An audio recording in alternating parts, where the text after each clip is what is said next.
Hello, my name is Danielle, and this is for part two of the cultural competence assignments. The first question that was asked was, how do people perceive me?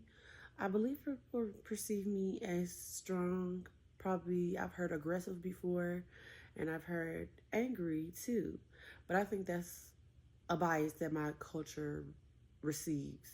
I don't think that I think I'm strong, but not all the times. And I think I'm like not angry or aggressive. I'm more so direct, very direct, specific, and a little bit of demanding. But I feel like my culture, the people in my culture, we kind of have to be that way for the benefit of everybody else in our culture. That's what I feel like.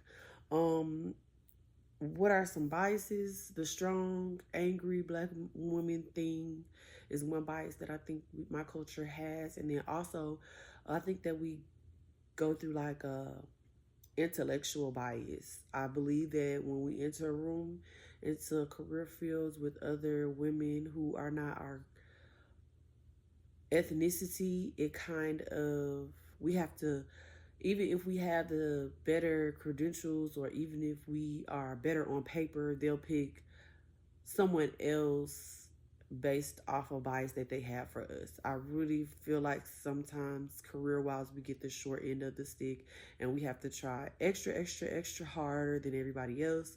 And that's one of the biases that I think is the toughest between the first one that I said and the second one. I feel like my culture relates to cultural competence because it just we always have to adapt, and then it's not like you can just say it's the stereotypes match for everyone. Everyone is not one size fits all.